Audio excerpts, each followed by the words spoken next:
കൊടുക്കല്ലേ പെറ്റെടുക്കണ പെണ്ണിന് വെള്ളം കൊടുക്കല്ലേ അതിന്റെ വയറ് ചാടും.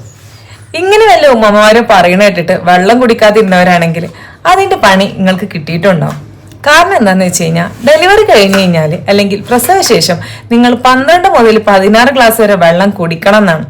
നിങ്ങൾക്ക് ഇനഫായിട്ട് ബ്രസ്റ്റ് മിൽക്ക് ഉണ്ടാവണമെങ്കിൽ, നിങ്ങൾ സ്റ്റിച്ച് കാര്യങ്ങൾ പെട്ടെന്ന് ഹീൽ ആവണമെങ്കിൽ, നിങ്ങളുടെ ബോഡി പെട്ടെന്ന് റീജനറേറ്റ് ചെയ്ത് റീഗെയിൻ ചെയ്യണമെന്നുണ്ടെങ്കിൽ നിങ്ങൾ മസ്റ്റായിട്ടും 12 മുതൽ 16 ഗ്ലാസ് വരെ വെള്ളം കുടിക്കണം എന്ന് തന്നെയാണ്.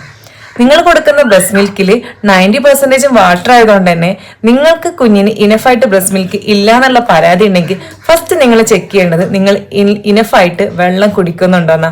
ഇനി നിങ്ങൾക്ക് ഗ്യാസിന്റെ പ്രശ്നം, നോർമലി സിസേറിയൻ കഴിഞ്ഞ ആൾക്കാർക്കൊക്കെ ഗ്യാസിന്റെ പ്രശ്നം നന്നായിട്ടുണ്ടാവും. അങ്ങനെയുള്ളവർക്കൊക്കെ ജീരകവെള്ളം യൂസ് ചെയ്യാം. ഇനി ബ്രസ്റ്റ് മിൽക്കിന്റെ കുറവുള്ളവരാണെന്നുണ്ടെങ്കിൽ നിങ്ങൾക്ക് ഉലുവ തിളപ്പിച്ചിട്ടുള്ള വെള്ളവും കുടിക്കാം. അപ്പോ ഇനി ആരെങ്കിലും വെള്ളം കുടിച്ചു കഴിഞ്ഞാൽ വയറ് ചാടും എന്നുള്ള പൊട്ടത്തരം കേട്ട് വെള്ളം കുടിക്കാതിരിക്കരുത്. യൂറിനറി ട്രാക്ട് ഇൻഫെക്ഷൻ ഇപ്പൊ കോമൺ ആയിട്ട് ന്യൂ മദേഴ്സിന് കാണപ്പെടുന്നുണ്ട്. അതേപോലെ തന്നെ ഈ ഡീഹൈഡ്രേഷൻ മൂലം ഉണ്ടാക്കുന്ന മെന്റൽ ഇറിറ്റബിലിറ്റിയും ഹെഡേക്ക് കാര്യങ്ങളൊക്കെ കോമൺ ആണ്. സോ നമ്മൾ ഇനഫായിട്ട് വാട്ടർ ഇൻടേക്ക് എടുക്കുന്നുണ്ടെങ്കിൽ അത് നമ്മുടെ ഹെൽത്തിനും നമ്മുടെ കൂടെയുള്ള കുഞ്ഞിന്റെ ഹെൽത്തിനും അത് ഒരേപോലെ ബെറ്റർ ആയിരിക്കും.